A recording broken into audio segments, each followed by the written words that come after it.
It's back to school time. This year, Sport Clips Haircuts will send you back in style with the prize package sure to send you straight to the head of the class. Visit sportclips.com/back-to-school for your chance to win. No purchase necessary. Ends August 25th, 2017. Must be 18 or older. Subject to official rules at sportclips.com. Void where prohibited. This is the Dan Le Batard Show with the Stugotz podcast. I'm Clinton Yates, filling in here on the Dan Le Batard Show on a Wednesday. I want to pardon my voice, first of all. I've been talking a lot in the last couple of weeks. Last week I filled in for Bomani Jones. The week before that, I did Mike and Mike for a couple days up in Bristol. So I've been doing a lot of traveling. So the voice sometimes takes its toll, but I sound okay now. Let's get to the music. We got a Woj, well, I'll call it a Woj firecracker.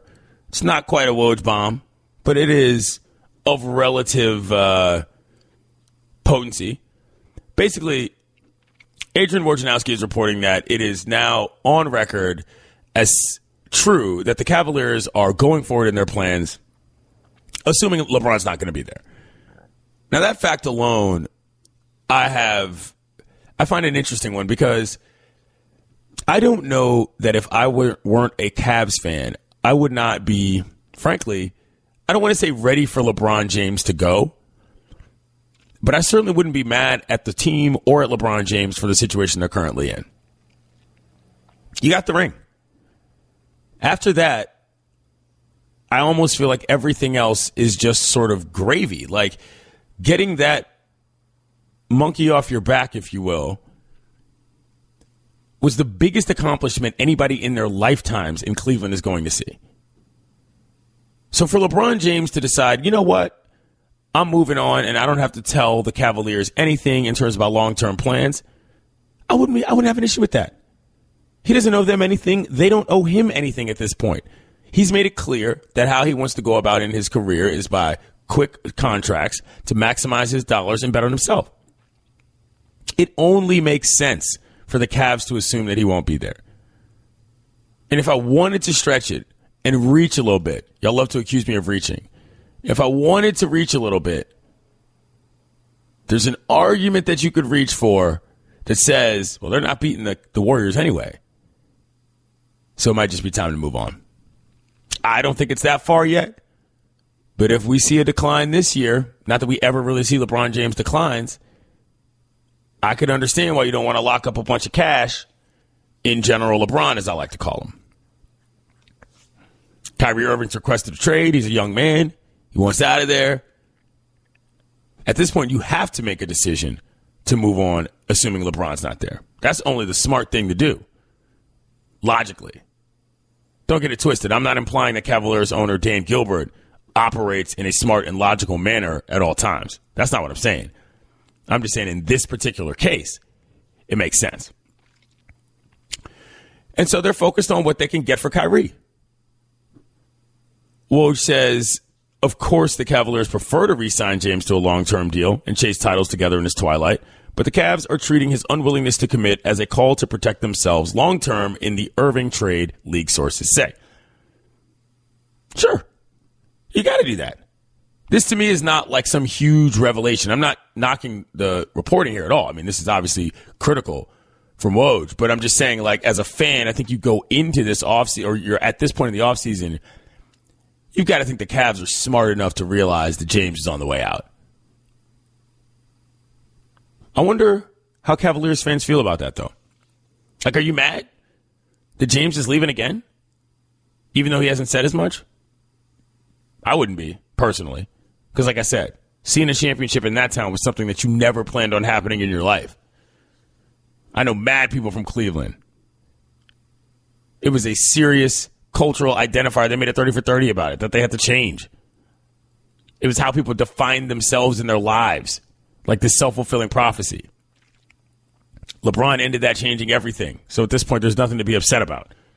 The question is, what are the Cavs actually going to do? They're eyeballing some people. They're looking at young players, and they're not looking small either. If they're trading Kyrie Irving, they're looking for basically the best young player you've got on another team. Woj says that they're fixated on Kristaps Porzingis, obviously, of the Knicks. Jason Tatum from Boston. Phoenix's Josh Jackson and Denver's Jamal Murray. Personally, I think if you're going to trade a star on the level of Kyrie Irving's power, if you will, Kristaps is a great option. There's issues there in New York with Joakim Noah, whom Mike Ryan calls a waterlogged body in the NBA. Waterlogged corpse. Well, he's alive, so we're going to go ahead and stay accurate on that one. Nah. He is with us, as far as I know. And I missed that update. Maybe that'll be in the SportsCenter update later in the show. But, I think I just think this is smart. And I don't know why, if you're the Cavaliers, you don't just say straight up to LeBron, well, let us know. Because, sure, you might not have a lot of power in the situation, but you could at least indicate, hey, it's not that we don't need you, and it's not that we don't want you, but don't let the door hit you on the way out. Let's hear what Woj had to say about LeBron James and his future with the Cavaliers. Without LeBron's commitment, their focus is getting the best young player or players that they can get to prepare for a post-LeBron era in Cleveland. So his uncertainty or his reluctance so far to commit, is really shaping how the Cavs are pursuing the Kyrie Irving trade market. There's a part of me, the root for anarchy sports fan part of me, that wants the Cavs to come out and straight up say, we don't want LeBron James on our team anymore after his contract's done. Just go full opposite the decision. Just say, nice to know you, LeBron. Have fun in L.A. And pull a full PR campaign sending him out of town that he doesn't even know about. How hilarious would that be if they took a public stance and said, no, sorry, LeBron, thanks, got our ring. Have a go in L.A. You didn't want to commit, you can bounce right now. That would make me laugh. But they can't do that. Let's hear what Bomani Jones had to say about this power dynamic between the Cavs and LeBron James. Has any threat ever been more empty than the Cavs saying, we gonna make trades for the future if you don't give us an answer, LeBron? Probably looking at them like, fine then, don't. What are you talking about? Right? Like, there's no way in the world that LeBron is buying that one. None whatsoever. Like, to me, this doesn't even sound to me truly like it is the Cavs and Kyrie and LeBron making moves. One, there is no move that Kyrie is able to make. Kyrie doesn't have it in him to make a move. He's the guy with 2 years left on his contract. He's the dude that doesn't have anywhere to go. Right? No. Kyrie, all he can do is just sit around and wait for the trade to wind up happening. Now, the Cavaliers are in an interesting place when it comes to trying to figure out what to do with trades because there is a future that they have to prepare for without LeBron James. See, here's the thing that LeBron has going for him that gives him an uncommon level of power, especially within this situation. Kyrie is out here like, man, I sure hope they trade me to a situation that's good. The Cavs are like, well, we sure would like to be a contender, even if LeBron's gone. LeBron's like, I am the walking definition of contention. I show up, it's a contender. You drop LeBron off, put him on the New Orleans Pelicans, it's a contender. You take LeBron, drop him off in the French Quarter, it's a contender. Take LeBron off the Cavs, it's Cleveland. Has there ever been such a thing as an unwilling farewell tour? Remember when Paul Pierce took his farewell tour with the Clippers? He got into that little imbroglio with, I can't remember who it was. And he said, man, you ain't Kobe. We ain't worried about that. What if the Cavs just straight up said, no, it's cool, LeBron. We're just going to start having random events at the arena celebrating your departure. This would make me laugh by quite a bit. I guess the closest thing is maybe A-Rod's farewell, where the Yankees just sort of decided, oh, your farewell is this weekend. Enjoy. That's true. That's a good point. And listen, would it be completely ungrateful? Would it look ridiculous and petty? Of course it would. But do we think that Dan Gilbert's above that? Him and his Comic Sans press releases? No. For sheer publicity value, it would be hilarious for them to send him out on a boat that he didn't even want to be on. Let's hear what Woj had to say about what they're willing to do, that being the Cavaliers, with Kyrie Irving. Boston is an intriguing target for Cleveland. They are not afraid to do a deal with the Celtics, even though they're conference rivals, and they'll be competing with them for the Eastern Championship this year, because Boston has overwhelmingly the best possible package of picks, of players, especially young ones. And as I reported in the piece, Jason Tatum, who the Celtics drafted out of Duke this year, is a player that really intrigues Cleveland. But right now, there's been no real discussion between those two teams about Tatum. Top picks in cap space. If Danny Ainge manages to land Kyrie Irving after all of that nonsense in the offseason and draft day and this and that and the third, I will completely eat my words about his skills as a GM. I probably spent 2 weeks before the draft arguing with Boston fans about whether or not top picks and cap space was actually going to turn into anything. But if Kyrie Irving ends up being the last piece of that puzzle that comes out of this, I'll give Ainge's credit as an accidental genius. Nothing wrong with that at all. But I'm slowly but surely talking myself into the idea of the Cavs simply telling LeBron, thanks but no thanks, just for the sake of doing it. That would make me laugh. Hey, buddy, the wait is over. It's the 2017 Suey Awards, starting August 21st. The Suey Awards. Don Le Batard. America is addicted to its technology, and it's really unhealthy. I keep having this discussion with my wife because she is on that phone nonstop. And what I have asked for our family to do moving forward is let's figure out a time where all of us put our phones away and none of us use them till the next morning. Stugotz. Yeah, but nobody wants to be with you. That just dawned on me. Thanks, Dan. This is the Don Le Batard Show with the Stugotz on ESPN Radio. Catch Stugotz and Mike Golic Jr. every Sunday for Weekend Observations from 7 to 9 a.m. Eastern on ESPN Radio and the ESPN app. There's a show after that I host. You know the name of it, Mike Ryan? Morning Roast. Thank you. With me, comes to Dominic Foxworth. It's a fun show. Talking about LeBron James and the Cavaliers. Last segment. Gonna have to read some tweets, of course.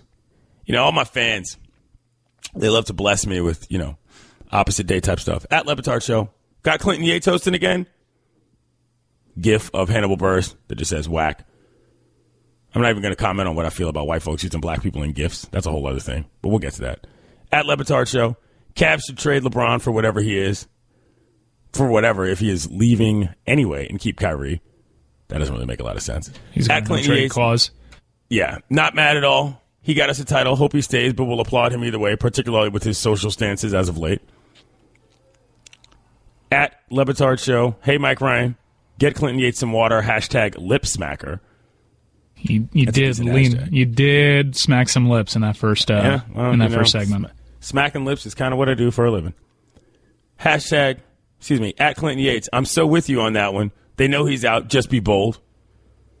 That's probably true. Like I said, I like that.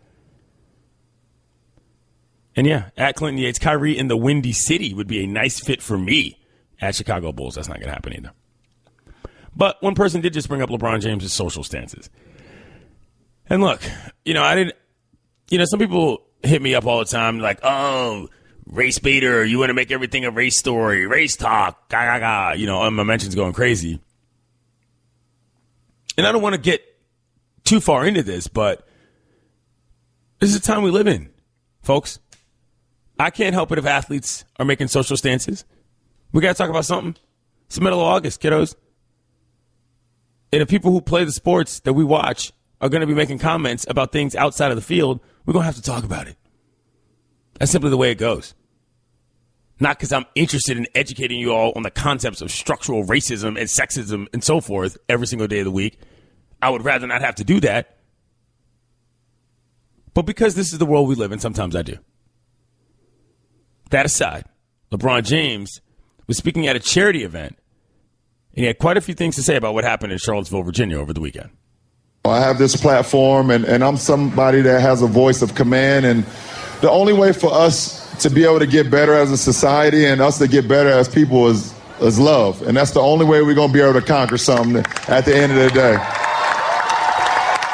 It's not about the guy that's the so-called president of the United States or whatever the case. It's not about a teacher that you don't feel like care about what's going on with you every day. It's not about people that you just don't feel like want to give the best energy and effort to you. It's about us. It's about us looking in the mirror. Kids all the way up to the adults, about all of us looking in the mirror and saying, what can we do better to help change? That's a semi-weak sauce generalized take, but he definitely took a shot at the president there. Let's be clear about that. And I'm not saying that, LeBron needed to go any further with it. I get what he's saying. That love is going to heal thing, I find it be a little milquetoast personally, because I don't really believe that's true. Turn on your television. You can tell it's going to take a little bit more than love to heal things. But I appreciate that he said it. And LeBron James is the guy whose social stances I've always appreciated. He's done very well with that. For a guy of his position, for a guy of his fame, he's been remarkably responsible as well as effective with the way that he's communicated. I was at that ESPYs in which him, Dwayne Wade, Carmelo Anthony, and Chris Paul stood on stage and delivered the speech that they did in front of America. It was powerful, I thought. And I've said this before. It's not about changing the minds of sort of every single person right then and there. But I think his point about children is right. If you're a kid, 12-year-old Timmy in Idaho, and let's just say you've got that racist dad or uncle or cousin or whatever, and you're a huge LeBron James fan, the next time he says something crazy, the kid pops off and says, hey, we don't do that anymore. And that's where it happens. And that's where I think LeBron is coming from. Kids like LeBron. And if he can influence that generation, he's doing the right thing. Love is love, of course. But love ain't going to change what these wild adults are doing. Getting back to Charlottesville, though. Home of, obviously, the University of Virginia Cavaliers. They got a football team there. Bronco Mendenhall's the coach. You might remember that he lived in an RV the first year he was there. Something drove it across country from BYU. That was a fun little story, by the way. Can you imagine living in an RV with Bronco Mendenhall? Or living in an RV with anybody named Bronco, for that matter? Football teams had some issues. They had to cancel an event that first weekend because of everything that was happening there.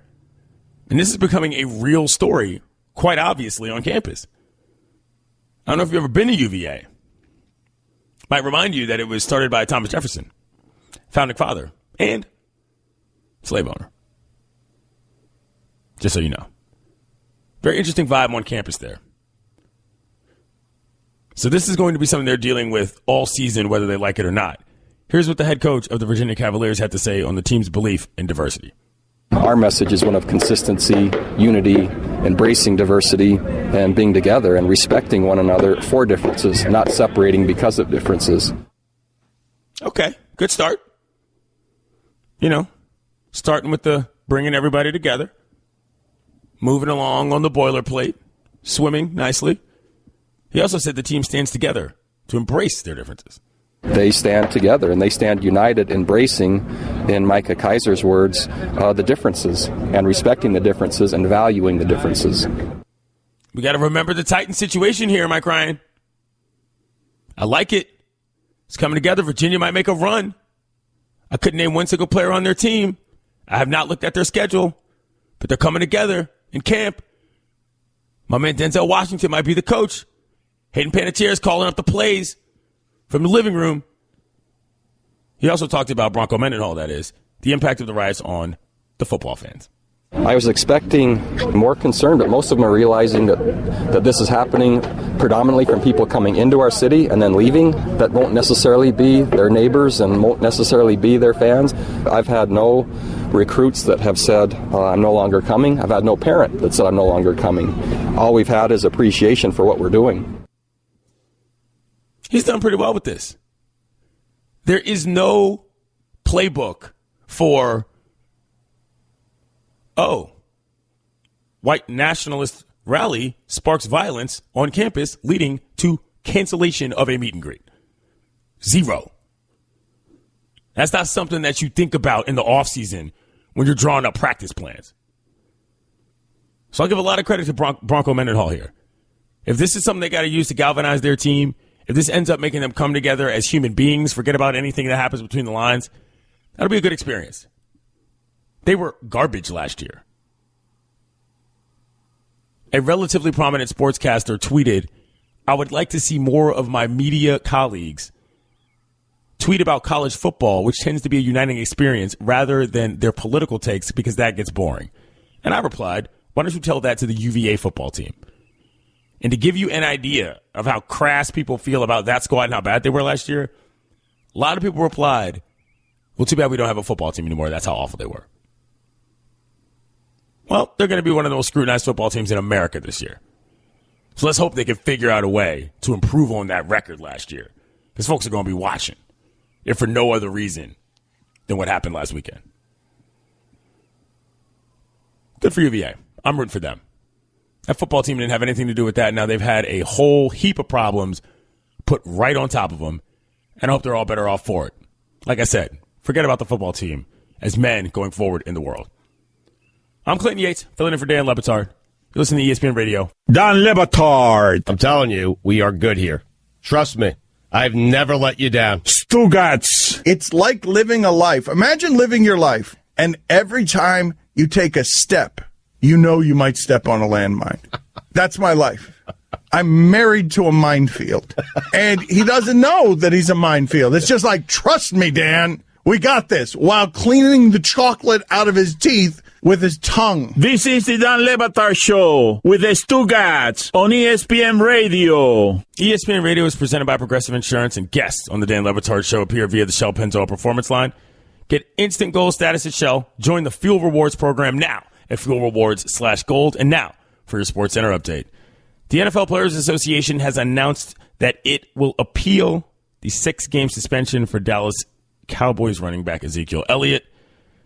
We'll discuss that later in this segment. Moving to the Diamond, Detroit Tigers second baseman Ian Kinsler unloaded a series of grievances against Angel Hernandez on Tuesday, one day after the veteran umpire ejected him for arguing balls and strikes, saying, I'm surprised at how bad an umpire he is. I don't know how, for as many years as he's been in the league, that he can be that bad. He needs to reevaluate his career choice. He really does. Bottom line, if I get fined for saying the truth, and so be it, he's messing with baseball games blatantly. For all the latest headlines and information, tune to SportsCenter on ESPN Radio all throughout the day. Dallas Cowboys are such a fascinating team to me at this point. You got Ezekiel Elliott, who has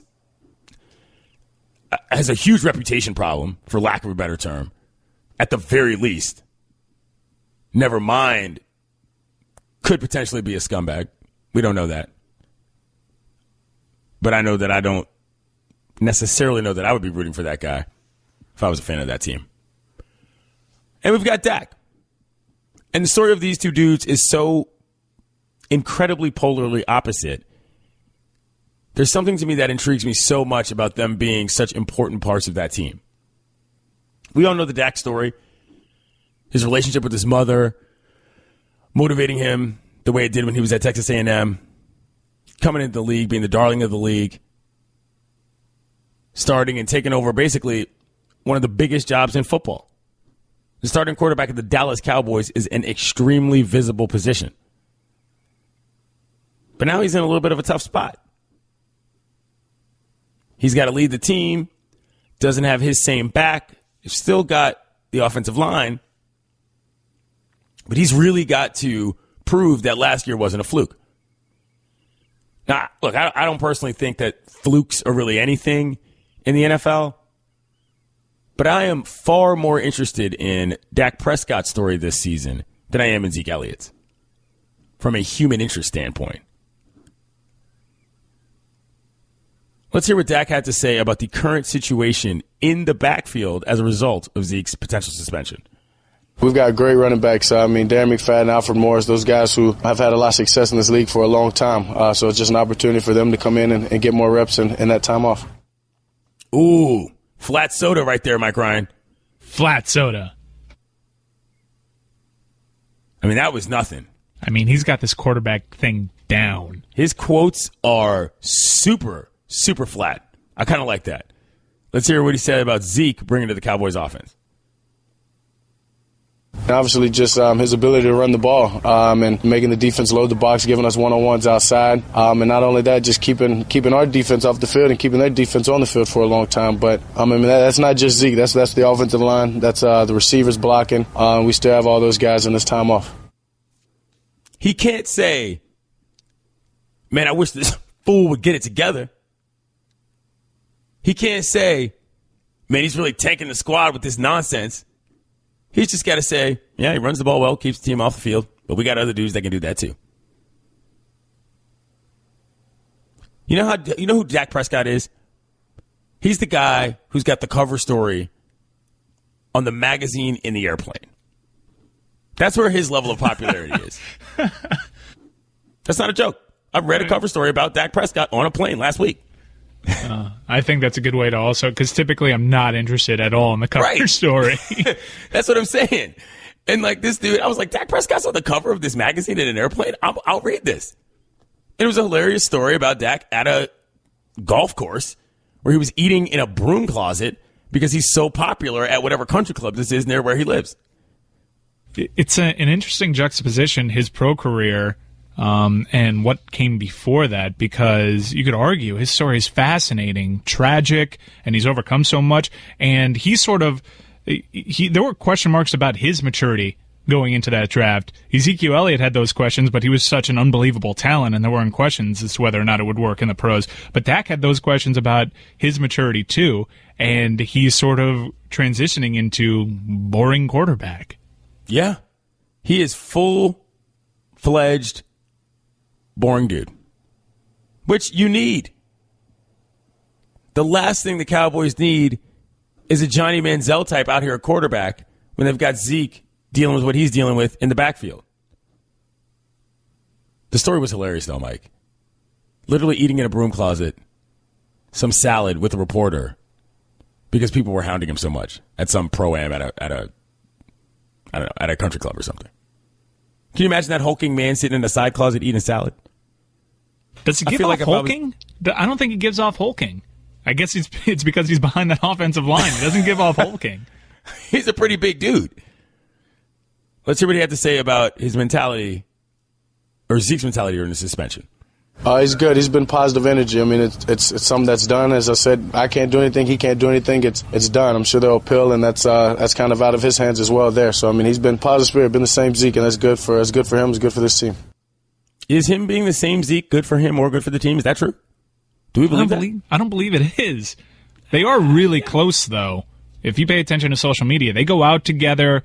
I don't know if that's a good or bad thing. I guess it's a good influence for Zeke if Dak's out there, because Dak gives all appearances that he's matured. Do you like Dak? I do like Dak. I like Dak's story. I like what Dak's done on the field. I think he's actually a really exciting player. I'm hoping for progression in year two I imagine they're going to put the ball in his hands more now, especially with the suspension. I do like Dak. I like Dak too. I'm a fan of the Washington football team, but I like Dak. I'm also a grown man, so I don't get caught up in these rivalries the same way. I don't want to see them win, but I like the individual players every once in a while. Dak's a good story. For those of you who don't know, absent dad, his mom passed. He was really close with her. He used to drive back and forth from Texas A&M to where they lived, hours at a time. It's a really good story if you've never really looked back at what Dak's done. Ooh, Texas A&M. Did you get confused by the school colors? Did I? What did I say? You said Texas A&M. He went to Mississippi State. Ooh. Oh, yeah, school colors. Botched it. Sorry. Remember they played in a bowl game one year, and Mississippi State, that's when they reintroduced the white helmets because they looked too much alike. I also might have said that because I was talking about Johnny Manziel earlier, but I also might have just thought that and never really cared. Oh, well. They're both in the SEC now. Maybe that's what you were doing. Yeah, or maybe I just didn't know. Entirely possible. I like Dak Prescott, though. See, burgundy uniform. I mean, it's a 50-50 chance, really. If you throw out if I was looking at a screen from far away, I have terrible vision anyway, I wouldn't be able to tell the difference between those two squads. A&M ruined things by also using white helmets. Okay. Well, now I feel stupid. But, as some of you tell me on Twitter, I am stupid. Clinton Yates, filling in for Dan Le Batard. Dan Le Batard. Is Mick Jagger a sex iguana? 73% of the audience said yes. Yeah! That's a victory for the show! Stugotz. Mick Jagger, sex iguana! This is the Dan Le Batard Show with the Stugotz on ESPN Radio. I'll read some of these tweets later because I want to get to my number 3 favorite story of the last NFL season, Mike. Do you remember what it was yesterday? Number 4. Yeah, it was just you trolling. Yeah, of course. You're the only person that would rank Seattle, Arizona's Sunday great night moment tie as a great moment. Great moment in NFL history. Tremendous low light makes it a great moment. Number 3, you might recall, some of you, that I was in Minnesota earlier this summer covering the X Games at one U.S. Bank Stadium. Is that the one where all the birds die? Dead birds. People say, oh, did you see any dead birds? I say, nope, because they're all dead. That's how that works. But remember Mike Zimmer, the coach of the Vikes? How can I forget? Started off the season pretty well, right? Yeah. Then in the bye week, he wanted them to make sure they didn't get complacent. Remember what he did? When you say Mike Zimmer, I just know eye patches. I think eye patches. It's word association. Mike Zimmer eye patches. I like Mike Zimmer. But he scattered stuffed animals all throughout their facility. Allegedly. With their throats slashed and red paint all over them. And one had a sign that said, "Fat cats get slaughtered." It was a message to the team not to get complacent during the bye week. Now, I don't like crazy coaches at the child level, but at the pro level, I'm all here for dudes acting like wackos. And the foresight you have to have as a professional football coach to send a themed message around your facility to your team involving 2 levels of props, including fake blood, is just next level awesome to me as a motivational tool. Multi-pronged inspiration. Multi-pronged inspiration. Great phraseology there. Have you ever heard a PFT commenter on Mike Zimmer? If he wasn't coaching football, he'd be coaching football. That's exactly what he would be doing. I'm trying to think of what would be a good method to motivate you guys down there in the shipping container. If you guys started off a show well, started off a week well, and you had to motivate each other, what would you do, or what would Dan do to keep the shipping container motivated? He would just get really awkward and quiet, and we'd sort of know that we have to step it up. Leaning on previous experience here. It's a nonverbal communication. We just know. We've been doing this for a while, so we sort of have ESP when it comes to these things. My mom is texting me. But Chris Cody says if you cut off Pizza Fridays, that sends a clear message. Really? How good? I mean, how dependent are you on Pizza Fridays, Cody? Can't live without it. I had pizza up in Bristol. I needed some pizza in my life. That's right. Half the shipping container was up in Bristol for the first 2 Clinton Yates shows. Yeah. Oh, I didn't know that. I didn't realize that. You know, do you want to know something funny? I don't really like pizza. Who doesn't like pizza, Clinton? Clinton Yates doesn't really like pizza that much. You're embracing this villain thing. I'm serious. Pizza is children's food, in my opinion. Bad guy's back. The bad guy is back. My voice is terrible. My mom is texting me ways on how to make it better. Pizza is for children. And also, here's why I have a serious dislike for pizza as an adult. It's because every single time we'd have to do long nights in a newsroom. I worked in the newspaper industry for a long time. Every single time, it was pizza. Election night, pizza. Whatever story, pizza. I'd be like, can we get something other than pizza? I'm a grown man. I ain't trying to eat pizza all the time. What is this, Chuck E. Cheese?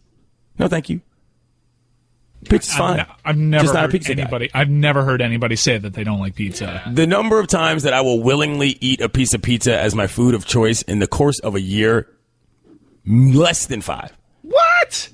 Yeah. That's absurd. Have you ever been out at night? Yeah. Have you ever been having fun at night? Yeah. How many times a year? I eat weird stuff, man. Clearly, it's been less than 5 times because pizza is a lifesaver in so many instances. Are you a drunk pizza eater? Is that what you're saying? Yeah, well, whatever's nearby. If I've been drinking, it's going down. Colombian hot dogs, that's a big one. La Moon. Taco Bell. Daddy, where do babies come from? Honey? Mommy went to the store. Oh, well, you see, there's a mommy and a daddy, right? Right. And see, when they call Geico, they could save a bunch of money on car insurance. Oh, really? And that makes them happy? Yes, that makes them very happy. That's good. Yeah. Well, I'm glad we could have this talk, sunshine. Geico, because saving 15% or more on car insurance is always a great answer.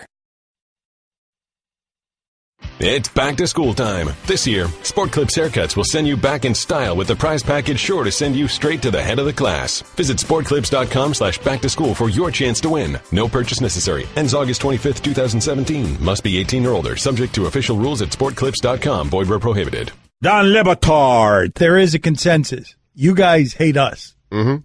So thanks for that. Stugotz. Yep, there is no debating that. You don't like us. This is the Don Le Batard Show with the Stugotz on ESPN Radio. ESPN Radio is presented by Progressive Insurance. Customers who switch to Progressive save an average of $500. Call or click today and find out if we could save you hundreds on your car insurance. Guests on the Dan Le Batard Show appear via the Shell Pennzoil Performance Line. And now for your Sports Center update.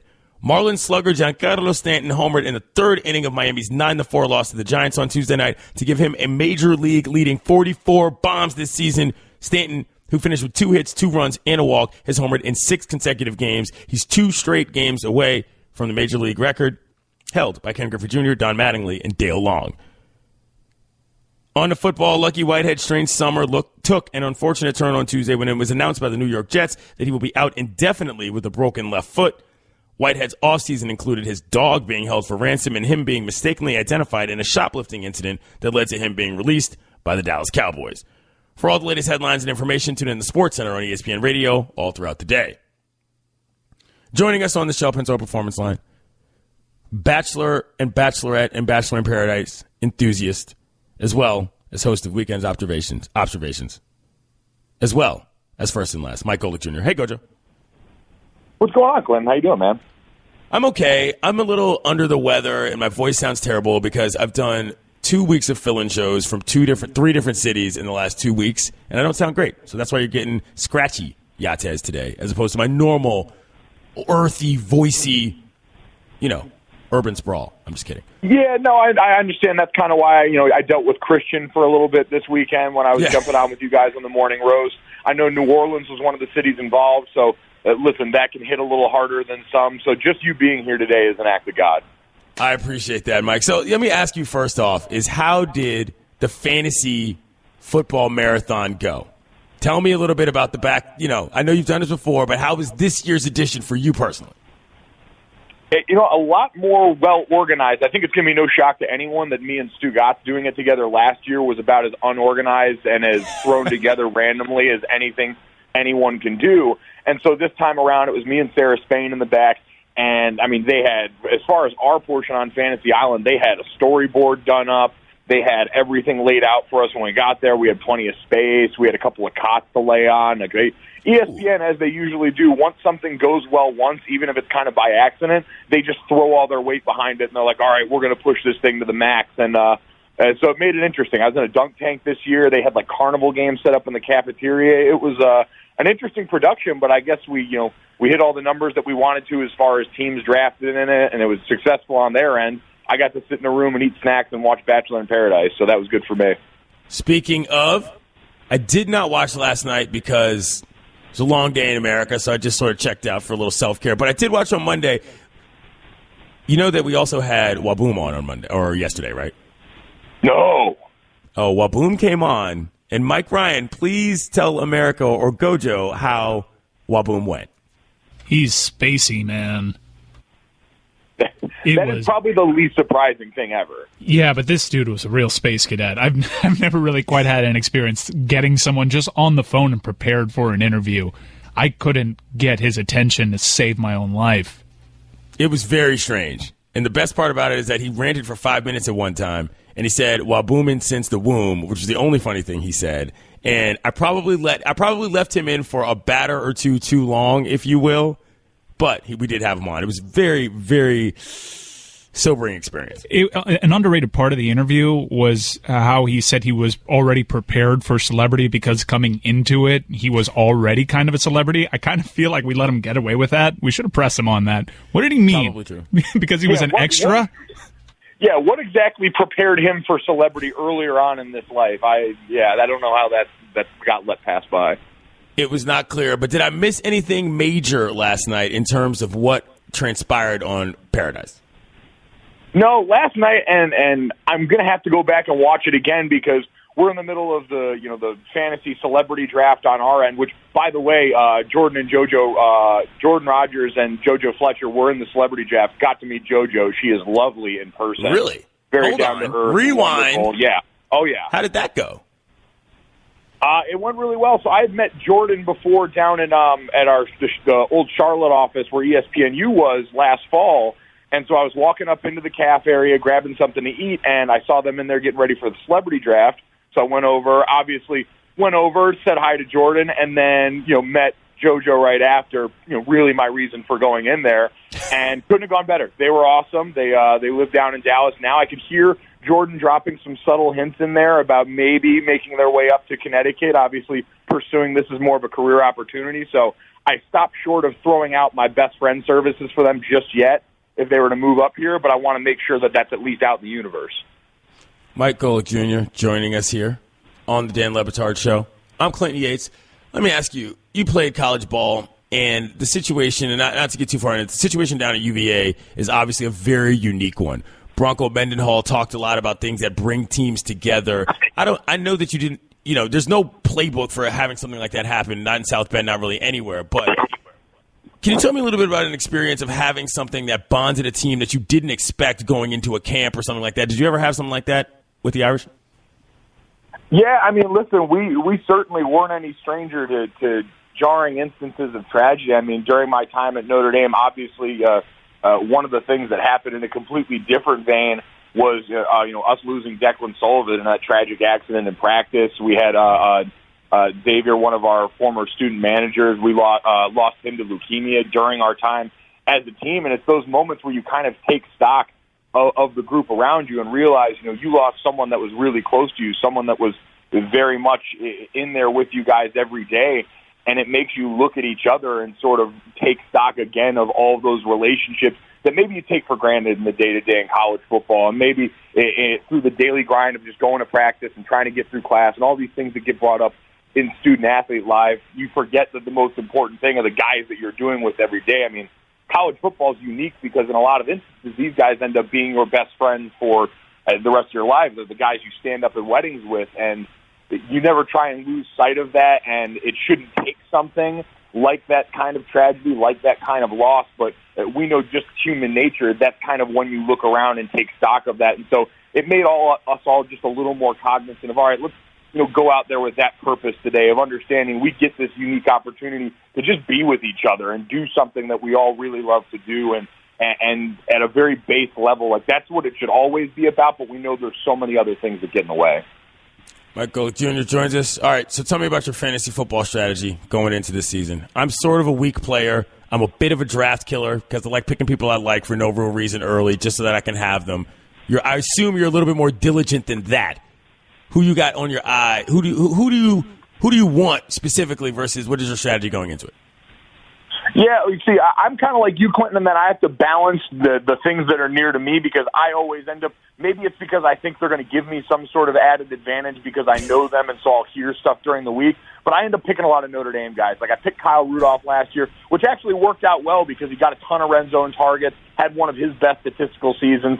Theo Riddick's been near the top of, receiving options for running backs in the last couple of seasons as well. So it's not like they haven't paid off for me, but I got to watch the line on that one. So, I could push a couple of those guys. But for me, I looked at a lot of people talked about the rookie running backs this year, and I get McCaffrey and Fournette are going to be the headliners. Fournette was the one I heard a lot about during the marathon, but Dalvin Cook's the name that just keeps coming back to mind for me, and I know it's preseason games, but watching him out there and the way he performed around kind of a revamped and I think philosophically different Vikings offense, that's intriguing for me. So he's probably a guy that, he won't be up near the top. We know running backs are going to go early in this draft, but he's a guy in those middle rounds I would definitely like to target. I think there's an interesting chance for development as the season goes along for him.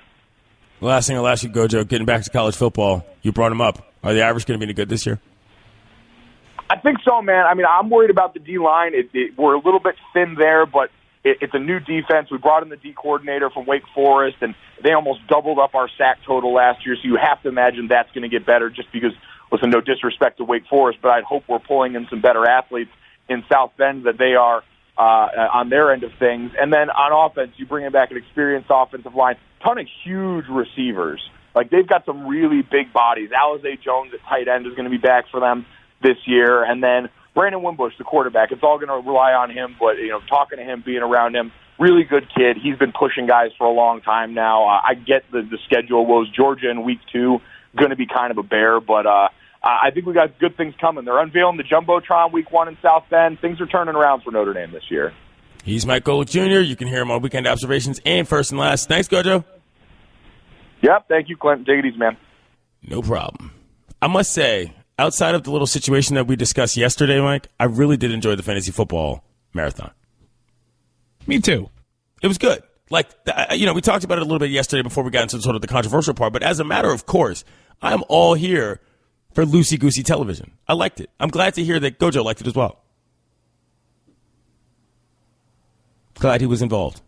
I wonder what Sarah Spain thinks. We should get her on, Mike, to have her talk about what it was like to be part of that operation. I will reach out. She may still be sleeping.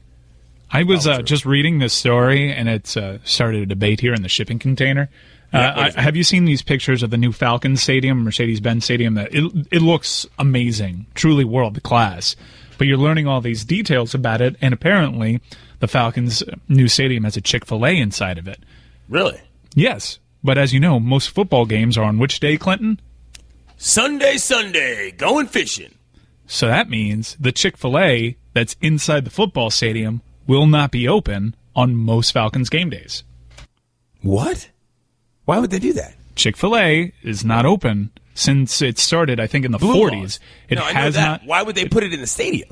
I'm not entirely sure because their corporate headquarters are in Atlanta. There is a Chick-fil-A Bowl that goes down in that stadium. So there are going to be several game days, both college football and, the Falcons will host some Monday nighters and Thursday nighters. But for most of the Falcons games, home games that season, you will not be able to enjoy Chick-fil-A. If you ever want to hear a funny story about Chick-fil-A, ask Dominique Foxworth about the time they played in the Chick-fil-A Bowl. I'm Clinton Yates, filling in on the Dan Le Batard Show. Dan Le Batard. Nobody in my life has as many unlikable traits who I still like as Stugotz. Stugotz. Would you have taken the pay cut? No. Pay cuts, please. The hell are you talking to? This is the Dan Le Batard Show with the Stugotz on ESPN Radio. Had a little discussion about what's going on in the Falcons' new stadium. The what is it called? The Mercedes-Benz Arena? I think Mercedes-Benz Stadium. Stadium? Okay. Yeah. They got a Chick-fil-A in sense. there. They got a Chick-fil-A in there, but obviously football games are on Sundays, and Chick-fil-A is closed on Sundays. However, Zaxby's is the official chicken sponsor of the Falcons or of the stadium? Of the Falcons. However, there are no Zaxby's inside the stadium, only Chick-fil-A's. There are Zaxby's everywhere in Atlanta. Understand that. But I said before the segment ended that I thought Chick-fil-A was a little overrated. Because Chick-fil-A is a little overrated. Disagree. What is so... this is an honest question. What to you is so great about Chick-fil-A? The Polynesian sauce, for one. The biscuits with the chicken just melt in your mouth. Life hack, you just dip the biscuits and chicken into the Polynesian sauce. So it's an unbelievable breakfast. The fried, the breading on the fried chicken, it's almost pickled in a sense. It's so great. And the waffle fries, which again, you dip into the Polynesian sauce. I'm a barbecue guy. The waffle fries are the best part for me. There are. I mean, it's when it not comes called fried to filet, it's called Chick-fil-A. When it comes to chicken sandwiches at fast food joints, which is a separate discussion from my favorite fried chicken places, which we'll get to in a second. Yes, a totally different category. Fried chicken sandwiches. I think Wendy's. Spicy, number one seed. Nothing else even compares. My dude. Not even remotely close. And that's why I don't understand all the hype over Chick-fil-A. Chick-fil-A, it's very good. It's very good. I don't know if you caught my whole bit about the Polynesian sauce. Yeah, I heard. I'm heard. I'm not actually familiar with the Polynesian sauce. What? You cannot be talking about Chick-fil-A. You are not equipped for this discussion. Not the chicken, it's the sauce. No, I told you the breading on the fried chicken. It's almost dill pickle flavored. It's very good, very good. But you combine that with the Polynesian sauce. I need to know the shipping container thoughts on this. It's a whole new world full of wonderment. I need to know the shipping container's thoughts on this. The best part about Chick-fil-A. Well, you've outraged Fat Chris. Yeah. I want to hear what he has to say. Everything about Chick-fil-A is phenomenal. Their sandwiches are great. I do agree with you about the Wendy's chicken sandwich, but the Chick-fil-A one's right up there. And like everything Mike said's right. The fries, the sauce, it's just I want to go there right now. It never ceases to amaze me the lengths people go to get Chick-fil-A. They have food trucks here in D.C., and in downtown D.C., Chick-fil-A will show up and people will line around the block for a sandwich off a truck. There will be 40 other trucks within a 10-block radius. And people are so dedicated to Chick-fil-A. They got the best marketing team in America. It's unbelievable. Eat more chicken? Eat more chicken. The story that Dominic Foxworth used to tell about the Chick-fil-A Bowl is that when they went to the bowl, they get meals provided by the sponsor. And on the first day, they were like, oh, wait, sweet, Chick-fil-A. But you're down there for a week. And after day 3 of only Chick-fil-A at breakfast, lunch, and dinner, not everybody thinks the same thing about Chick-fil-A. Also, probably not the best way to prepare for a bowl game. Absolutely.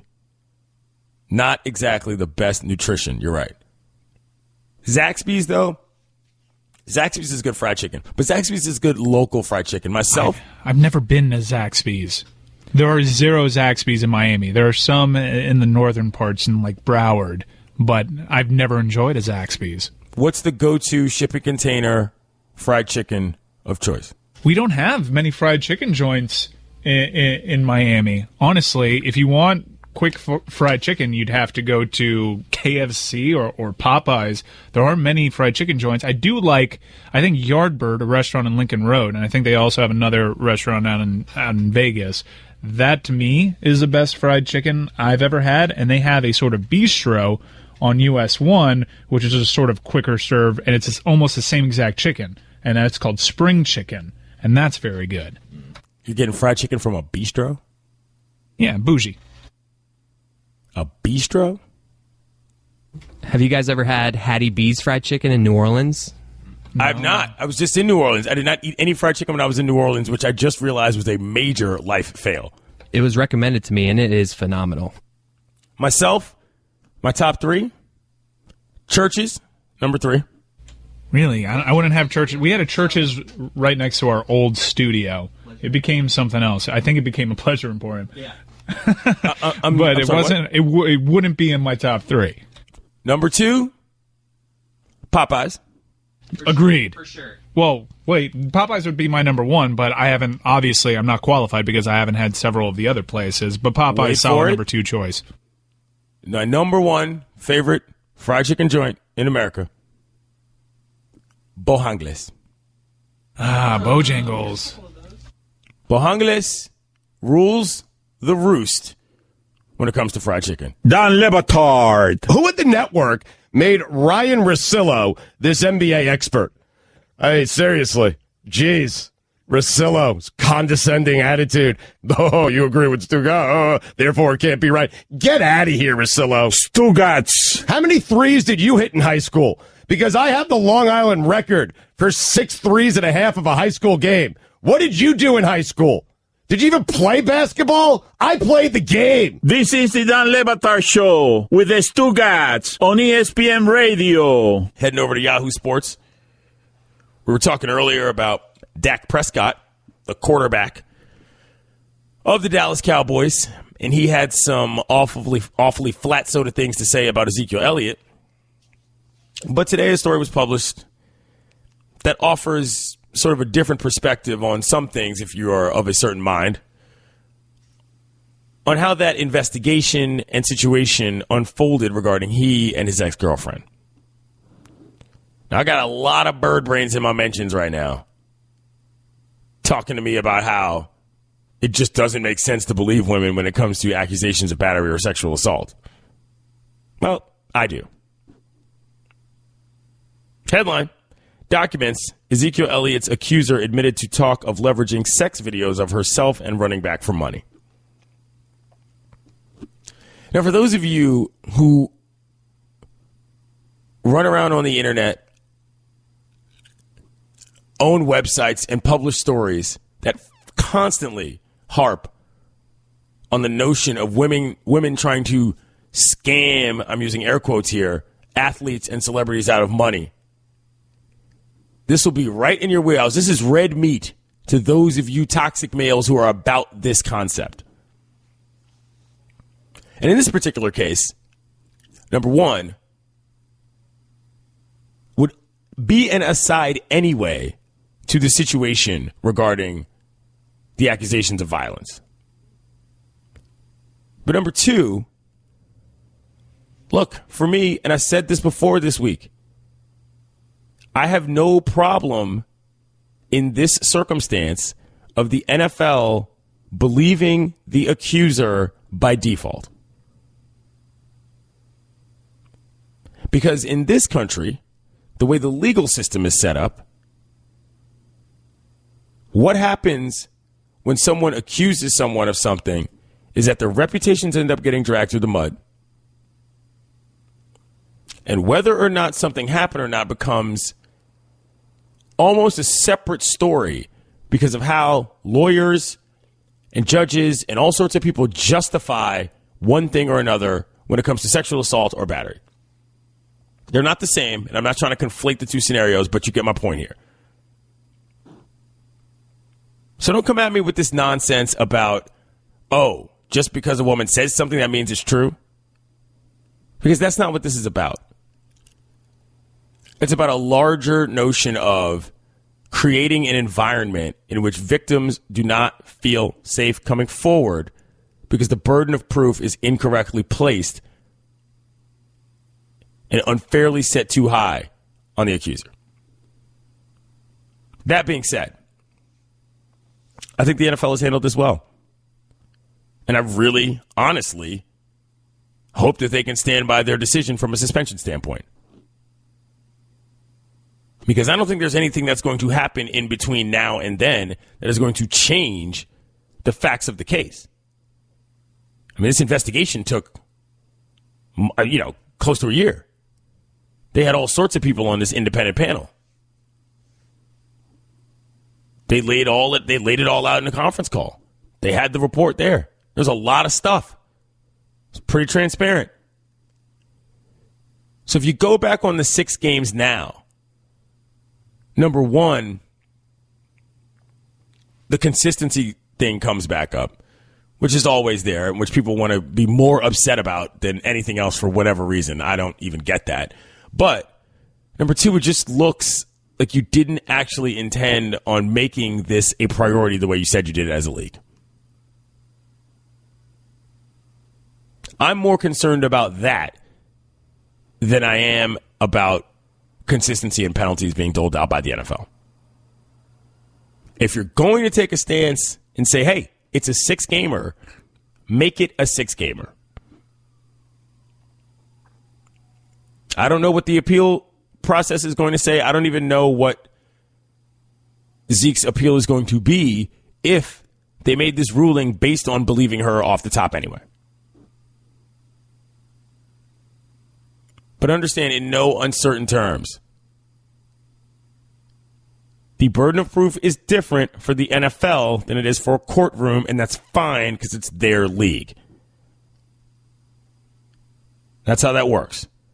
But if you want to get into the courtroom discussion, There are all sorts of other structural problems that need to be addressed about how women are treated in situations involving battery or sexual assault. They're separate discussions, but they're linked. Mike Ryan, do you think that the suspension is going to be reduced? I do not. I don't either. And I also think that this is going to be Goodell's. Like, I don't know that there's a loss there from a PR standpoint if he doesn't reduce it. You're going to be that guy really arguing that a guy accused of domestic battery should get less games based on consistency? That's you want to die on that hill? That's a whack hill to die on, bro. You're coming at me with this innocent until proven guilty stuff? Okay. But more often than not, people don't accuse people of random stuff like that because they don't want to expose themselves to the abuse that they have to take separately for simply bringing up the accusations. This is how this all works. And this is why things don't get reported, and this is why things continue in the way that they do in cases of abusers. I know you, guy, sitting on your couch watching football, assuming that every woman that encounters a professional athlete is somehow trying to steal his money, can't really sometimes put your head around that. But that's the reality in America, regardless of how much money you have or you don't. So this is sort of a larger thing than Ezekiel Elliott in my mind as I'm discussing to you. But as it applies to this case, I think the NFL's done the right thing here. They botched it hard with Ray Lewis. They botched it hard with homie from the Giants. What's his name? I can't remember his name. Josh Brown? Yeah. You meant Ray Rice? I thought I heard Ray Lewis. I said Ray Rice. Did I say Ray Lewis? I said Ray Rice. I meant Ray Rice and then Josh Brown. Like, those two situations were not good. I don't need the NFL to get caught up in me arguing about what those mistakes were for me to believe that they can do right or at least do a better job going forward. And what I saw from the league, for me, was enough going forward to make me believe that 6 games makes sense. How that affects the Cowboys, we'll see. But yeah, you want to set a precedent or you want to start enforcing something, it's a fine place by me. Don't be the guy that dies on the hill saying that all women are liars until proven otherwise. It's not a good look, dude. Not remotely.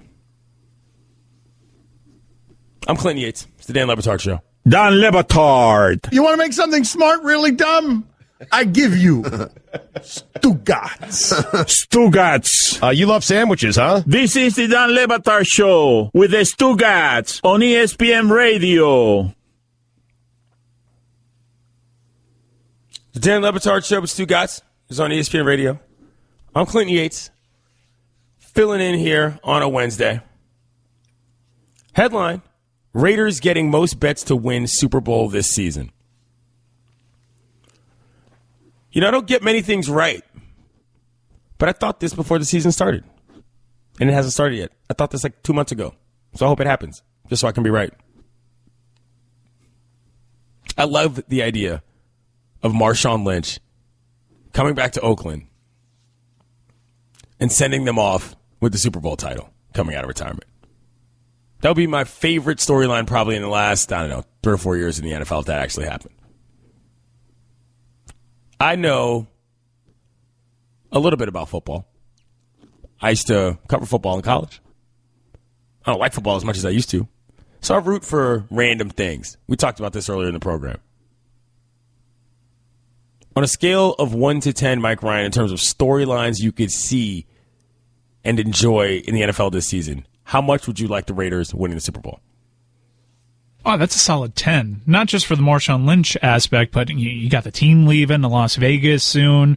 It'd be a really cool moment. I empathize because I am still a Browns fan, and I saw my team leave and win 2 Super Bowls since they left. You're a Browns fan? I am a Browns fan. How did I not know this? Random as all hell. Well, because they haven't really been giving me lots of reasons to scream that I'm a Browns fan on social media. I mean, well, actually, they've given me plenty of reasons to scream as a Browns fan, not just scream about their success. Who do you think's going to win the Super Bowl? Oh, I don't care. That's not the question I asked you. Still don't care. I'm going to go, every year I say Aaron Rodgers.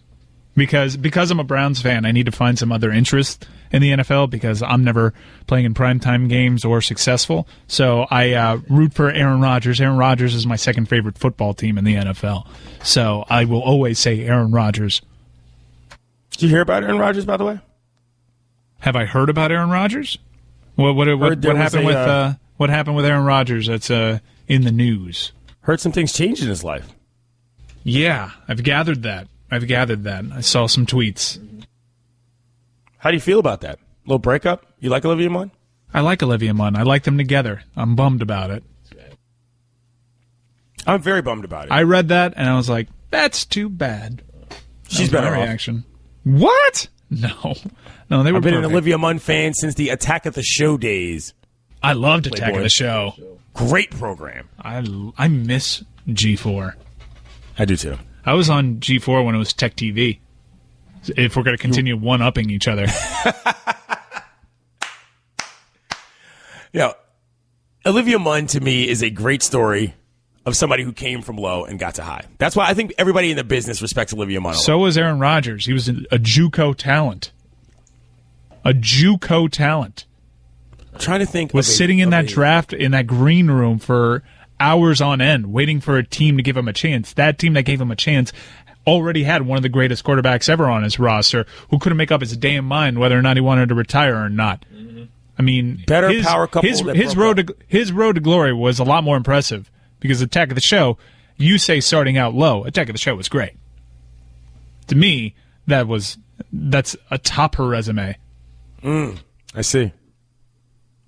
Better celebrity breakup or bigger power couple breakup. Lala and Mello or Olivia Munn and Rodgers? I'm going to have to defer to who has Attack of the Show on their resume. Ooh, okay. And also, so Aaron does have a Super Bowl. Aaron Rodgers also has a Super Bowl. So both have succeeded more than in their respective lines of work than Lala and Carmelo. You're just throwing out the Olympics? Oh, that's right. Carmelo, the greatest Olympian.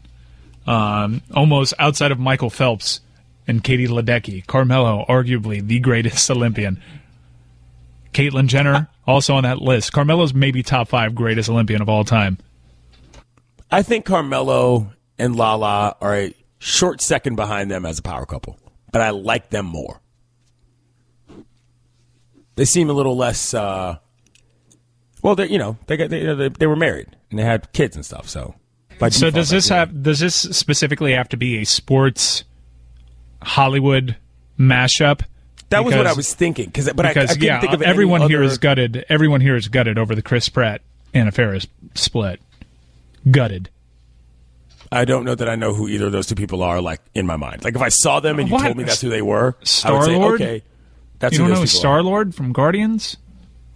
Okay, but are there not like 5 dudes named Chris that are all leading roles in random action movies that are white guys with the same haircut? Yeah, there's Chris Pine, Chris Hemsworth, and Chris Pratt. And Chris Evans, who is Captain America. So 4 of them. 4 Chris's. Yes. I know the Captain America guy. That guy I can identify. If he was walking down the street, I would know that dude. Why? Just because of Captain America? Because I saw Captain America, yes. Although I did see Guardians. Well, you saw Avengers, too, so you can identify Thor. 2 of them are in the same movies. So Thor is Chris Pine? No. Oh, Hemsworth. It's Hemsworth, man. Oh, my. Pine's Captain Kirk. Oh, Star Trek. Wow. That's basically all he's done, really. Yeah. He was in Wonder Woman. And Anna Faris was the lead in Scary Movie. I know who she is. She's funny. Yeah, she's the house bunny. Okay. But anyway, no, I was thinking specifically sports Hollywood combos, and I can't think of any other good ones besides Rodgers, Munn, and Mello, Lala. You'd think that would happen more. Sports in Hollywood. And I have to give this thought. I know. Russell Wilson and Ciara. Oh, that's a good one. Yeah, that's a good call. Although Hollywood is a bit of a reach there. But I think that's Ciara or Sierra? Because Jazzy Faye said Sierra. Sierra. Sierra! What happened to Jazzy Faye? I'd like to think he just transitioned to a more behind-the-scenes role. G4 TV turned into Jazzy Fizzle Televizzle. You don't have that channel? Jazzy Fizzle. Nappy Roots. Jazzy Faye had a run, man. Jazzy Faye is very underrated in the pantheon of 2000s hip-hop, if you're asking me. Yeah. Jazzy Faye had a steez, too. Bubba Sparks. How many members were in Nappy Roots? Are you quizzing me? No, I'm genuinely curious because I saw the music video and it seemed like there were 47 members. And I couldn't tell if Jazzy Faye was a member or not. I don't know, maybe 3. I want to go around the shipping container. Remember they had the hard rock remix of that dude that left POD. And it seemed like a great career move just because he got put on the Nappy Roots remix and you never heard of him again. POD of Youth of the Nation fame? Yeah. We are. Boom, boom, boom, boom, boom, boom, boom, boom, boom. That joint? And yeah, Christian rock legends. They made it. They were Christian rock? Yeah, there's a couple of those that are surprising that a lot of people don't know are Christian rock. Them and who was that band? We were meant to live so much more. Forgot that band. POD had a couple bangers. I can't remember the name of the one besides We Are, the Youth of the Nation. Southtown. I can't wait until the Raiders win the Super Bowl and Marshawn Lynch stunts on everybody. I'm Clinton Yates, the Dan Le Batard Show on ESPN Radio. You're listening to Love Advice with Leanne. Caller, you're on the air. Hi, Leanne. Longtime listener, first-time caller. Why, in your professional opinion, do you never take my calls off the air? Is this Carl? Yep, it's Carl. I mean, we had a few dates. Everything was great. I thought, Well, when you switch to Geico, you could save a lot of money on car insurance. Okay, awesome. You should call them. I will. Geico, because saving 15% or more on car insurance is always a great answer. It's back to school time. This year, Sport Clips Haircuts will send you back in style with the prize package sure to send you straight to the head of the class. Visit sportclips.com/back-to-school for your chance to win. No purchase necessary. Ends August 25th, 2017. Must be 18 or older. Subject to official rules at sportclips.com. Void where prohibited. Dan Le Batard. Called common sense reporting, Dan. Connect the dots. Stugotz. I would not describe your sense as common. This is the Dan Le Batard Show with the Stugotz on ESPN Radio. ESPN Radio is presented by Progressive Insurance, and guests on the Dan Le Batard Show appear via the Shell Pennzoil Performance Line. And now, your Sports Center update. Former Dolphins cornerback Demetri Patterson injured 2 police officers while trying to abruptly exit a Miami-Dade courthouse and avoid being arrested, according to local police.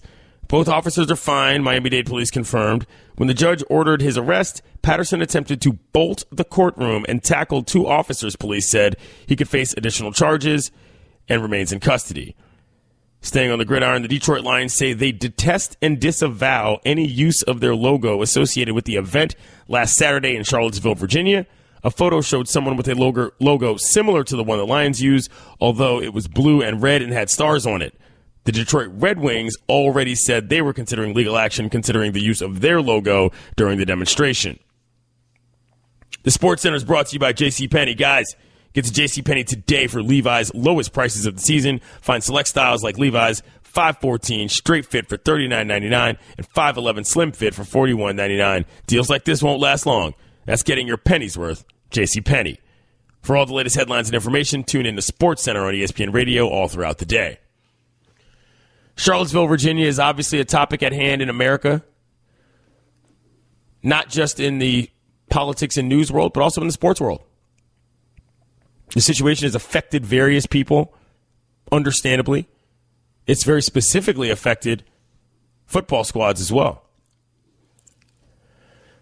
But we got to point something out here, and we sort of dabble in this a lot, and I think there's sort of people of two minds, and we sort of make fun of these people who say stick to sports bit. But I got to say, if you're still operating in 2017 on the stick to sports bit, you just do not understand this nation. Sorry. I know that might seem like a broad brush indictment, and I do understand why stick to sports is something people feel. But if the dudes and the women playing the actual games, the sports that you want us to stick to, are not doing it themselves, well, then you can't expect anybody that's covering the leagues or the players to do so either. That doesn't make sense. That doesn't add up. Like, never mind the intellectual discussion of how foolhardy that is to act as if athletes are just robots in uniforms who do not have lives or opinions outside of their field work. Like, never mind the fact that that's idiotic. If they're the ones talking about it and we're the ones covering it, we're going to have to talk about what they're talking about. That's how that works. So when a LeBron James, Carmelo Anthony, D. Wade, and Chris Paul get up on stage at the ESPYs and make a statement like that, and it's about police brutality in this country, at that point, that is sticking to sports. Does that make a little more sense for y'all? Speaking of, LeBron James was at a charity event recently, and he talked about the situation regarding Charlottesville, Virginia. I have this platform, and I'm somebody that has a voice of command, and the only way for us to be able to get better as a society and us to get better as people is love, and that's the only way we're going to be able to conquer something at the end of the day.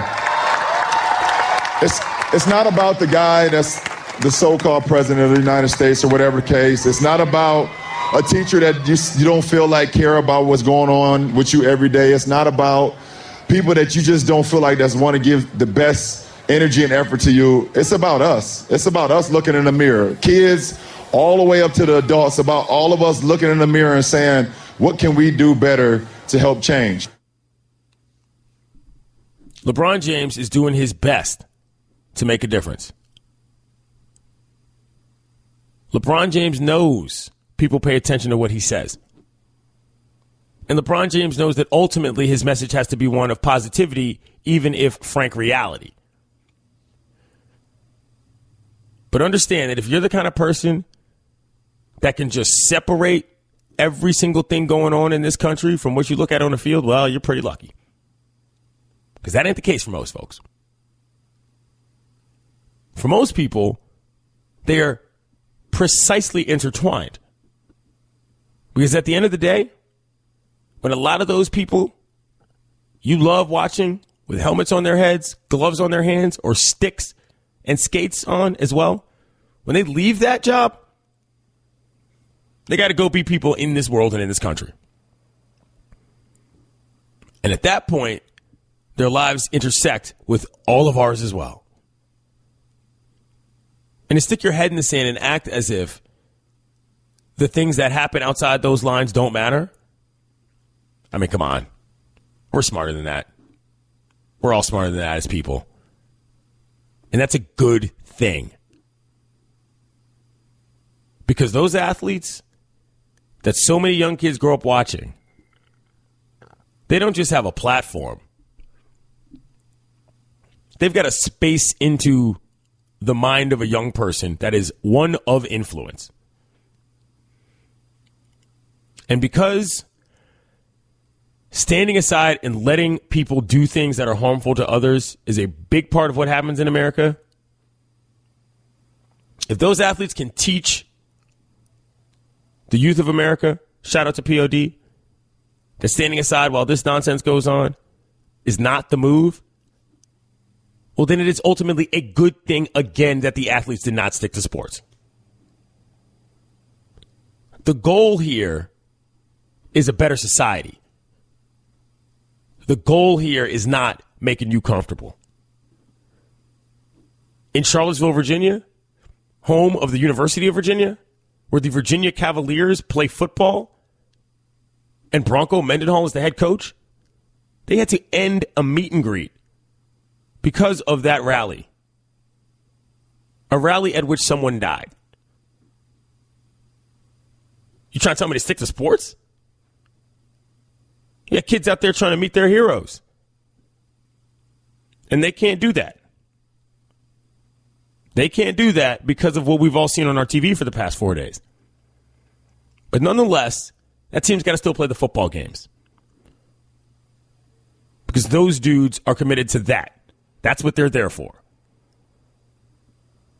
Diversity is a big part of what this team is doing, according to head coach Bronco Mendenhall. Our message is one of consistency, unity, embracing diversity, and being together and respecting one another for differences, not separating because of differences. The Virginia Cavaliers, in my opinion, are one of the more interesting stories of the college football season at this point, for said reason of sticking to sports, which you might consider not sticking to sports. That campus was ground zero for one of the most inflammatory political situations I've seen in my life. If you think that's not going to affect that football team, you're living in a fantasy world. He says, Bronco Mendenhall, that is, he says their team stands together. They stand together and they stand united, embracing, in Micah Kaiser's words, the differences and respecting the differences and valuing the differences. You heard Chris Long talk about what it was like growing up in Charlottesville. LeBron's discussed it. They've discussed it in college football. And you're telling me to stick to sports? Those are sports, famo. Here's Bronco Mendenhall talking about the impact of the situation on fans. I was expecting more concern, but most of them are realizing that this is happening predominantly from people coming into our city and then leaving that won't necessarily be their neighbors and won't necessarily be their fans. I've had no recruits that have said, I'm no longer coming. I've had no parent that said, I'm no longer coming. All we've had is appreciation for what we're doing. That's good, because it's not an indictment necessarily on Charlottesville itself, what happened at that location. But understand the grounds that we're on there. It's the University of Virginia. It's Charlottesville, Virginia. Confederate statues once there. School started by a founding father who owned slaves, Thomas Jefferson. So when you put it all together about how everybody got to where they are and what everyone's doing, and the efforts Bronco Mendenhall is trying to make sure that his football team can win football games on that campus that you've seen on TV and in that town, it is sticking to sports, which is the whole point. I'm Clinton Yates, the Dan Le Batard Show. But first, a word from Advance Auto Parts. At Advance Auto Parts, they know how much your car means to you. That's why they have helpful, friendly experts that can help you keep your car running smoothly. Knowledgeable team members that can answer any questions you may have about your car. Whether you need new windshield wipers, want to install a new air filter, or need to change your oil, they have everything you need. There's an Advance Auto Parts store near you. Talk to the knowledgeable team members at your local Advance Auto Parts store. Advance Auto Parts. Let's get you back on the road. It's America. It's 2017. It's how we're living. I'm Clinton Yates, the Dan Le Batard Show on ESPN Radio. Dan Le Batard. All right, hold on a second. We've got 1 minute left in the segment. Can we have everyone, including Roy? Roy, do you do a fake Stugotz? Yeah, buddy, I actually do. All right, let's all of us at the same time. It's going to be being John Malkovich for 1 minute. Go. Stugotz. Hey, buddy. Listen, man. I would love to join the show tomorrow. You know, I'll do anything for you. I'll do anything for you guys. I am never playing here. Make sure you all elaborate ruse. I am way overpaid. Fine, I'll listen to her. SportsCenter. This is the Dan Le Batard Show with the Stugotz on ESPN Radio. You can listen to all 3 hours of the Dan Le Batard Show on demand in the ESPN app. Plus, the Miami-only hour that airs before the show. Now, you can subscribe to the Best of podcast. It's all available in the Listen tab of the ESPN app. Right now, it's time to pump the brakes. Headline: Kirk Cousins wants to stay with Washington's NFL franchise for the rest of his career. Kirk, if you're listening to this program, let me tell you something. That is a horrible idea. As a fan of that franchise, via birth and upbringing in the District of Columbia, I strongly advise you to get on the first thing smoking and go play for a team that A, doesn't have a racist name, and B, is going to find some success elsewhere. You got your cash, Playboy. Why you would want to be around that cesspool for the rest of your career, I have no idea. You got people. Your man Kyle Shanahan is out in these streets waiting for you. Tremendous offense, stable scenarios, reasonable owners, maybe not, I don't know. Nice weather. And you talk about you want to stay in Ashburn your whole career? The Skins are one of the most toxic franchises in the NFL by a wide margin. Everybody knows that. Off seasons full of nonsense at all times. Bruce Allen? You kidding me? That's the guy you want to be dealing with for the rest of your career? Because those jokers ain't going nowhere. Dan M. Snyder likes him. They like each other. We saw what happened with Scott McCloughan, the smartest football guy that's come through that entire franchise since Snyder's owned it. His issues with substance abuse were one thing. And when they leaked a bunch of stuff, when they threw him under the bus because Allen was jealous that the players liked him more, that's when I knew, nah, if you got a chance to go, you got to go. They ain't won nothing since your boy was 10 years old. I remember because I went to all the home games as a child that year. They made the playoffs once when I was in middle school, once when I was in high school, and once when I was in college. You don't want to hang around that franchise for the rest of your career. Kirk, I'm not even a huge Kirk guy. Like, I like him. I have no real reason not to root for him. But when you look at that team every single day and the nonsense that comes out of there, when I used to write for the Washington Post, I nicknamed it Ashburnistan. Because as a once proud nation, it was ruined by a greedy man who didn't know when to stop. You never know. It could turn around. Suddenly, who knows?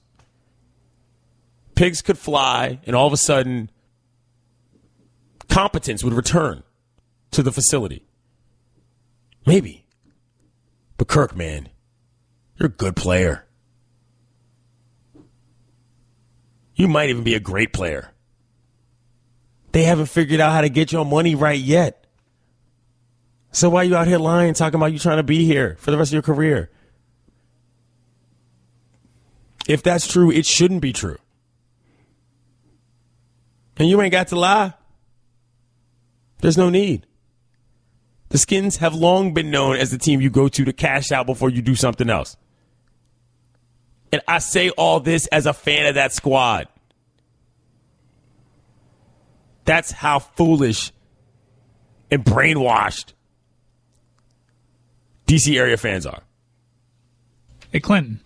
Yes. Can I ask you something? Being that it's August and I haven't really heard the Washington racial slurs name controversy brought up, it's usually around that time of year. We do this every year. Mm-hmm. Outside of Dan Snyder just being super stubborn and awful, do you think he hasn't changed the name because he hasn't had good options? Because I was spitballing some names, and I think I have a good alternative for the racial slurs. Washington Pigskins. Now, you know, that's what they call the football. You get to keep the Skins nickname, and the Hogs all of a sudden make a lot more sense. Flat soda. Tony Kornheiser also said that 25 years ago. He said that, really? Well, I'm the voice of a new generation, and I believe Pigskins works. I'm going to get behind this. All right.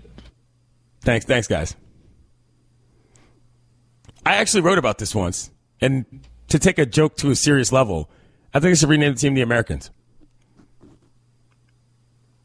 Washington Americans? Mine was way better. Yeah, you keep the Native American theme, but it is more of a legitimate honor as opposed to a caricature. We're going to get to a point where you're going to have to change the city's name, too. So, fine with that. Everything. So, the blank Americans. Fine with that. Yeah, the District Americans. Most people call it D.C. if you're from here anyway. There's Washington, there's D.C. Those are two separate things. But, Kirk, it would not be a smart idea to stay here. Well, District of Columbia is nicknamed after Christopher Columbus, right? I believe so. So you're just going to have to go with the D. Yeah. That sounds awkward. And yes, I think Scott McLuhan is the smartest football mind to come through there in Snyder's realm. That includes Joe Gibbs. Not really a high bar. Not necessarily a high bar. Yeah. I don't think it's really that controversial. I love Joe. Joseph Jackson Gibbs is one of my favorite coaches in that organization of all time. But when he came back, it was a different story. Under Snyder, it was a different matter. Tough times, man. Tough times. Kirk, you don't want to stay here your whole career. Trust me. I've been rooting for that team my whole life, and I wish I didn't. Don Le Batard. What was the saying that Tyrann Mathieu said? Honey Badger don't care? Matthew. That happens with age, man. That's exactly what just happened to me. I made Walter Matthau a cornerback for the Arizona Cardinals. Stugotz. Is he still with us? No. Yeah. That is a hole in the Cardinals secondary. They have got somebody who's been dead for 16 years back there. It's like having Antonio Cromartie. This is the Dan Le Batard Show with the Stugotz on ESPN Radio. ESPN Radio is presented by Progressive Insurance. Guests on the Dan Le Batard Show appear via the Shelpin's Oil Performance Line. And now, your SportsCenter update. Former Dolphins cornerback Demetri Patterson injured two police officers while trying to abruptly exit a Miami-Dade courthouse and avoid being arrested, according to local police. Both officers are fine, Miami-Dade police confirmed. When the judge ordered his arrest, Patterson attempted to bolt the courtroom and tackled two officers, police said. He could face additional charges and remains in custody. Staying on the gridiron, sort of. The Detroit Lions say they detest and disavow any use of their logo associated with the event last Saturday in Charlottesville, Virginia. A photo showed someone with a logo similar to the one the Lions use, although it was blue and red and had stars on it. The Detroit Red Wings already said they were considering legal action regarding the use of their logo during the demonstration.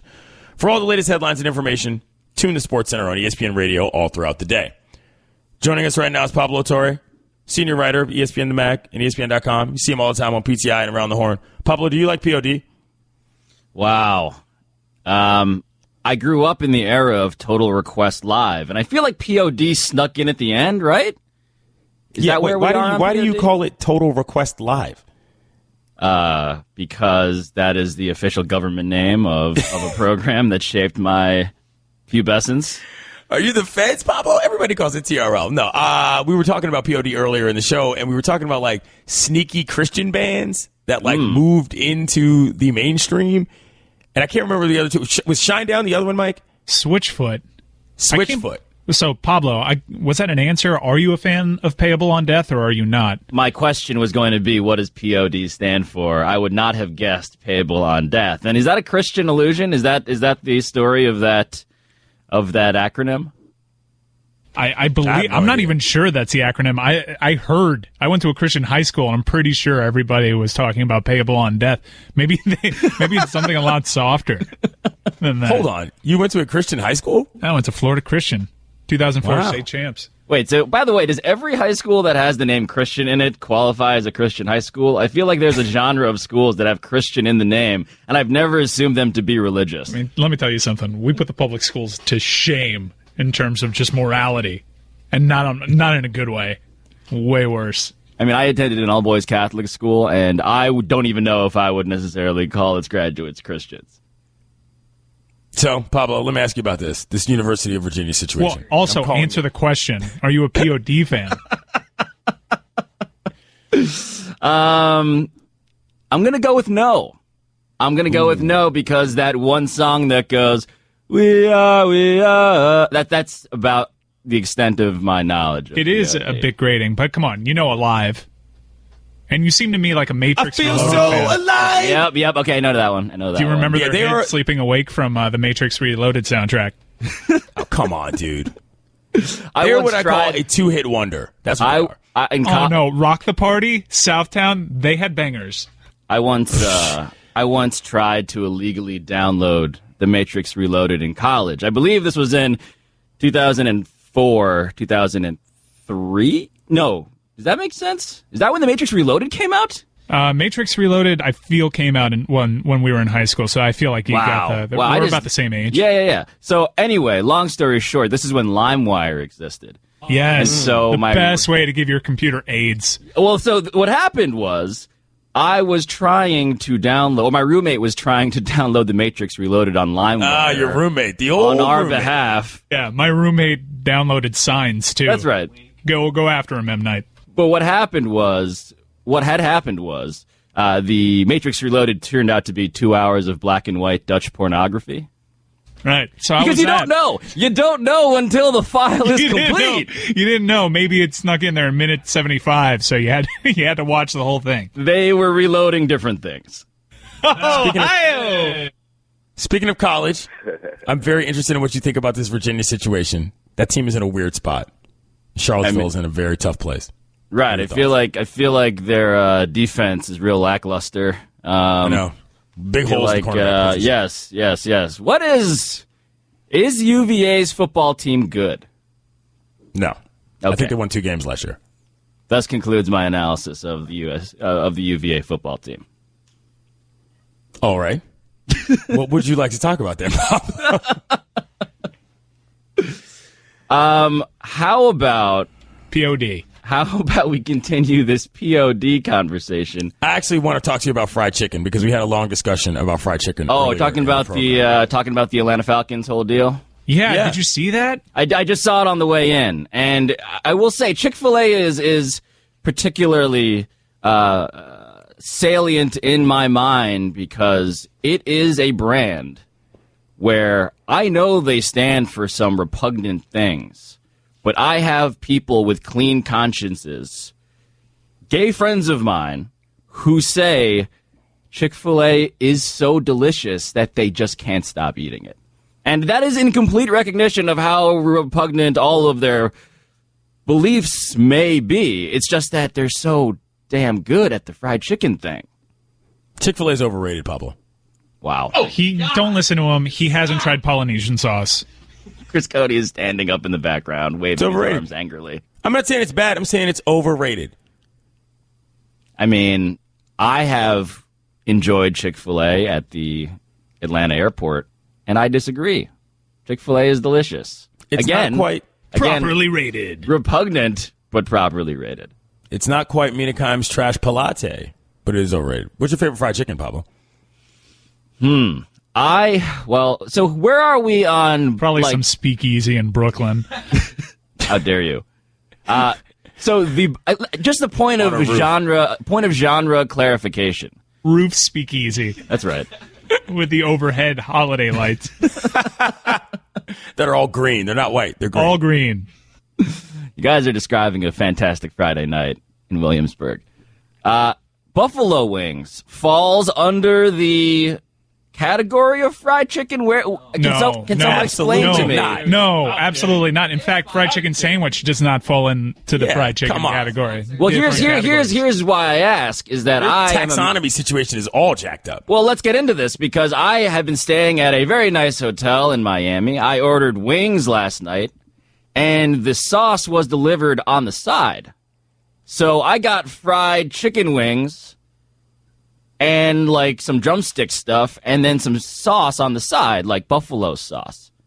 And it was fine, but I feel like that's a misleading advertisement on the old hotel room menu. Did you order buffalo wings, or did you order wings?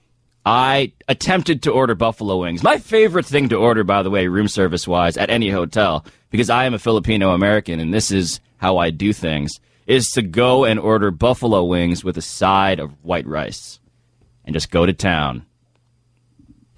Is that like a delicacy that I don't know about? Is that weird? I've never heard of it. Buffalo wings, the white rice. It's weird. This is blue a cheese Filipino sauce. thing. Blue cheese is really throwing off this whole Filipino thing. I don't think of blue cheese as a Filipino accent. Yeah, that's fair. I don't know if the rotting and fungus growing nature of blue cheese has necessarily thrived in the subtropical climes of the Philippines, but white rice plus anything is a very Filipino thing, and Filipinos love their fried foods. I was reading a story about how the Women's College World Series, the Little League Softball World Series, the Filipino team. Not close. The Filipino team. We're not necessarily talking a fried chicken sandwich versus fried chicken. They did not have enough rice, and it was affecting their energy levels, and it was like a large complaint of the team. Yeah. Now you're interested. I am interested. This was the whole point. They're playing this tournament in Oregon, and there's a team from the Philippines. It's the Little League Softball World Series, and the rice factor was a major issue.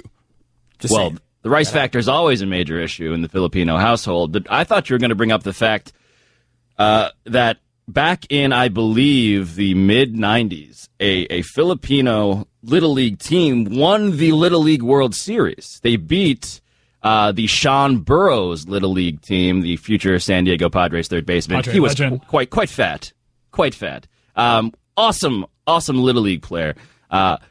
What had happened there was, as I had clipped out a New York Times article proclaiming this headline, Filipino Little League World Series team wins World Series, was that, they were all like 17. And so that title was summarily stripped from the Philippines. You can strip it from your heart. Yeah, it was in fact heartbreaking. It was traumatic as a young sports fan, and this was the only real foothold I had in American sports culture. Who's the best Filipino baseball player of all time? Tim Tebow. Tim Tebow was born in the Philippines. Tim Tebow was born in the Philippines, and I'm not lying to you. Tim Tebow, as you guys... Tebow sucks at baseball. I mean... There has to be someone better at baseball. He's going to get called up. I know it was an opportunity for you to flash your Tim Tebow knowledge bone. Before I talk about Tim Tebow circumcising the Filipino babies every summer as part of his missionary work, which is a lot. I'll go with Benny Agbayani, I guess. There we go. That's what we were like. I think he's Hawaiian, but I think we claim him by virtue of the Pacific Islander adjacency rules around heritage. So, Benny Agbayani. Also, wait a minute, hold on. Tim Lincecum, half Filipino. Okay, just so remember that. It counts. Tim Lincecum's the best. Half of the freak. It's pretty good. That counts. All right, you coming back next segment, Pablo? I mean, I have more Filipino baseball players, so I hope so. Cool. Don Batard. Good work today. That was a fun show. Stugotz. It was also intergalactically stupid. This is the Don Batard Show with the Stugotz on ESPN Radio. Dan Batard Show. Pablo Torre joining us. Clinton Yates filling in. Update on the Chick-fil-A situation, y'all. You guys are overlooking other tenants of the Mercedes-Benz building. Any guesses? Chick-fil-A Bowl. MLS team. Bingo bango, kiddos. Atlanta United FC. You know soccer fans love chicken. Their soccer culture in Atlanta is fantastic, by the way. Oh, yeah? You're familiar with that? Well, it just started this year, and they're moving. I don't know if they've already made the move, but the scene at Bobby Dodd was incredible. Whoa.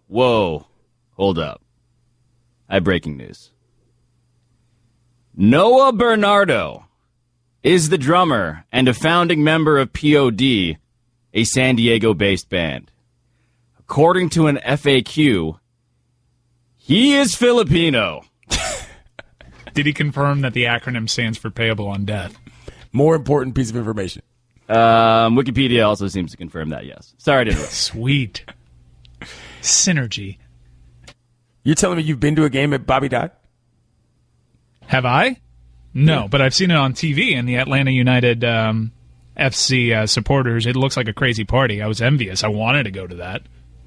How many MLS games have you been to in your life?